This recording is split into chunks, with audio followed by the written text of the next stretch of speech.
So good afternoon, dear jury, dear colleagues. Please let me introduce my PhD topic, which is about the effects of maternal factors on the development of orofacial clefts. My name is Márton, and currently I'm a first-year resident at the Department of Oromaxillofacial Surgery. My vision is to decrease the incidence of orofacial clefts and improve the patient's quality of life. And my mission is to indicate which maternal risk factors play a role in orofacial cleft incidence through the newest scientific data.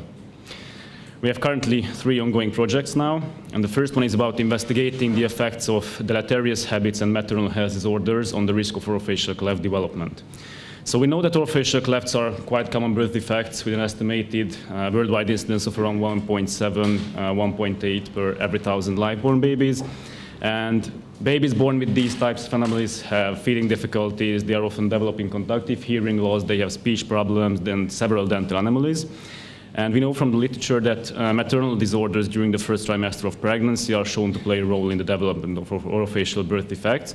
So that is why our aim in that study is to identify those maternal factors that might increase the risk of orofacial cleft development. We have the clinical question of, do maternal health disorders and deleterious habits during pregnancy increase the risk of orofacial cleft development? We use the PEO framework, where our population is pregnant women. The exposures are maternal risk factors such as smoking, alcohol consumption, diabetes, hypertension, and obesity. And our outcomes are prevalence of cleft lip and palate and cleft palate only. So we hypothesized that some maternal health disorders and deleterious habits during pregnancy increase the risk of orofacial clefting. And why is it important? Because using our results, these orofacial clefts will be diagnosed to a greater extent, and the mothers in the first trimester will be more actively treated in order to prevent these clefts. Here you can see our systematic search. We use the 3 databases, and after the selection process, we have 64 eligible full texts.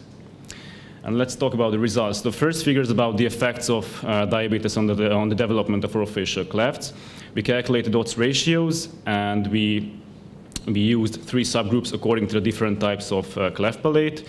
And the not defined subgroup is when the articles did not mention anything about the exact type of the clefts. And here we compared those mothers living with type 1 diabetes, those who are not. And at below highlighted, you can see that our overall ratio is 1.75, which means that there is a 75 greater chance of giving birth to a cleft baby in case of the mother is living with type 1 diabetes. The second figure is about the effects of underweight in the development of orofacial clefts. We used the same subgroups just as before, and the overall ratio is 1.21, which means that there is 21% greater chance of giving birth to a cleft baby in case if the mother is suffering from underweight during the pregnancy. And the first figure is about the smoking. Here we compared smoking mothers during the pregnancy versus those who are not. We used 2 subgroups here according to the types of smoking. So in the first part you can see the active smoking, while on the second part you can see the passive smoking. And the overall ratio is 1.5, which is statistically significant, and it means that there is 50% greater chance of giving birth to a cleft baby in case if the mother is smoking during the pregnancy. And what's interesting in that figure, if you look at the passive odds ratio, it means it says 2.45. While in the active smoking it's 1.28, so it means that passive smoking might be just as harmful as active smoking. The fourth figure is about the effects of obesity on the development of orofacial clefts. Here we used also 3 subgroups, but according to different BMI indices.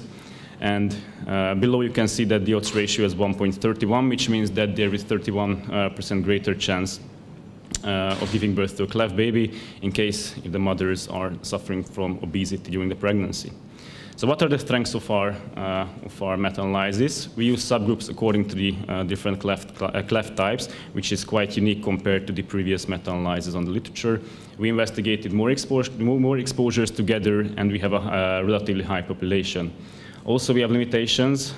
In some cases, we have low number of articles and high risk of bias in some cases. So as a conclusion, we can say that diabetes, underweight, and smoking significantly elevate the risk of cleft development. And just as I mentioned, passive smoking is as harmful as active smoking. The implication for practice is that, for example, nutrition, plasma glucose levels should be carefully monitored during pregnancy, and more effective prevention programs against smoking are needed. The implication for research could be what might be the difference between the development of cleft palate only and cleft lip and palate. And also it is interesting that the investigating the synergistic effect of these exposures. The manuscript status we have just submitted yesterday to the Journal of Dental Research. My second project is about investigating the effects of pharmaceutical therapies during pregnancy on the risk of orofacial cleft development, and it is a registry analysis. So we know that, for example, 14% of pregnant women filled at least one prescription for an opioid analgesic during the first trimester in the USA. And we know from the literature that the odds ratio developing cleft after the use of anti-epileptic drugs is 6.6, which is quite high. And maternal corticosteroid use was associated with increased risk of cleft lip with or without palate. So that is why our aim in the study is to identify those medications that increase the risk of orofacial cleft development. So it's a Hungarian case control surveillance of congenital abnormalities was established in 1950, and this professional network was led by Dr. Zeltroli, analyzed the data of these 17 years, and more than 800 papers were published based on this database. And the data was collected between 1980 and 2009. The clinical question is that do medications during pregnancy increase the risk of the development of orofacial clefts? We use the PEO framework just as before, although the exposures are here medications like antibiotics, anti-epileptic drugs, analgesics, steroids, folic acids. And our hypothesis is that some medications during pregnancy might increase the risk of orofacial clefting. It is very important to identify these medications that should be avoided during pregnancy and to decrease the incidence of orofacial clefts overall. The eligibility criteria in that registry was cases with congenital anomalies, and the exclusion criteria was cases reported after 3 months of birth or pregnancy termination, and 3 mild congenital anomalies were excluded as well, and congenital anomaly syndromes were also excluded. The controls were defined as newborn babies without any congenital anomalies, and in most years, 2 controls were matched to every case according to sex, birth week in the year. But between 1986 and 1992, 3 controls were selected. And the types of collected data, what is important to us, you can see highlighted that the drug intake during pregnancy, according to the pregnancy month, and folic acid and pregnancy vitamin supplements were also collected, which might be protective factors against cleft development. You can see the results altogether in that registry. More than 90,000 patients were involved. And on the table 4, you can see the different medications that they investigated. And on the second table, you can see the different types of cleft palate and the numbers of the patients that were involved. And here you can see the 2 recent articles based on this study, or based on this registry. And my third project is about investigating the effects of pharmaceutical therapies during pregnancy.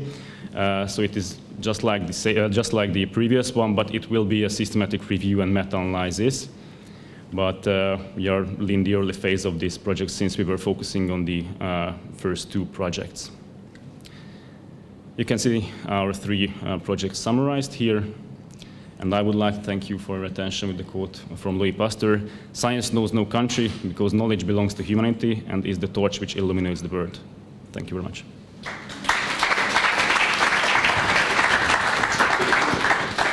Thank you for your excellent presentation, and this open for discussion.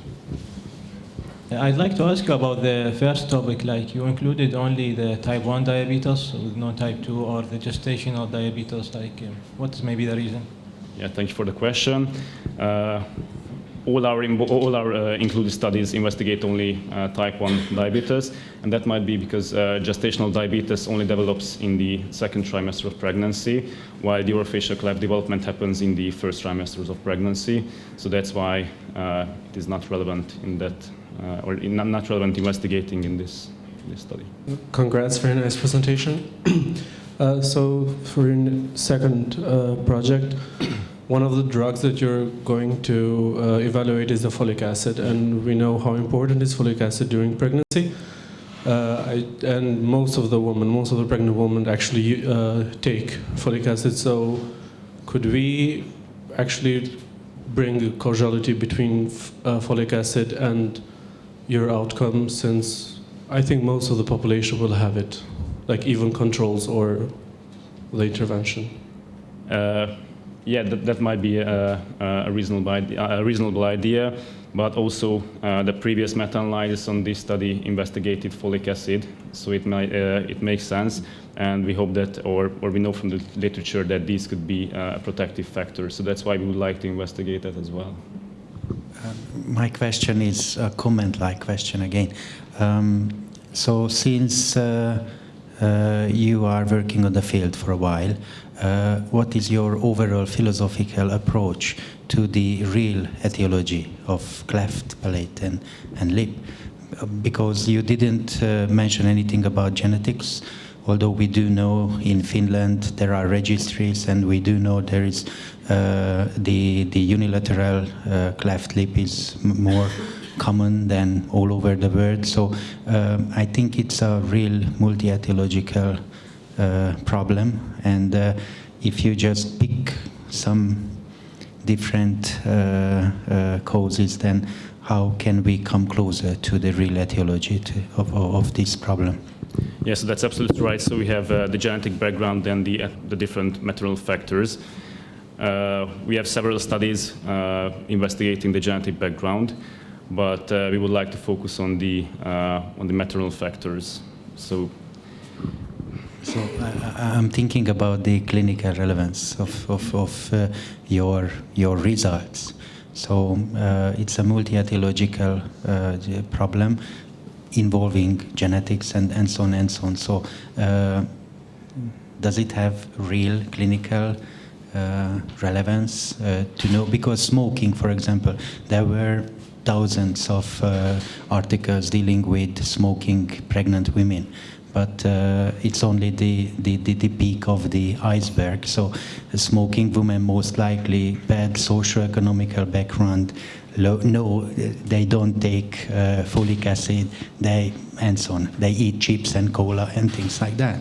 Yeah, so that could be another implication for research to investigate the synergistic effect, because now in our study we are investigating only separately. So we presume that the mothers only consumed alcohol and did not smoke parallel while they are consuming alcohol. And we know that, for example, mothers suffering from diabetes, they might have also, or they could be also obese, or they might have hypertension as well.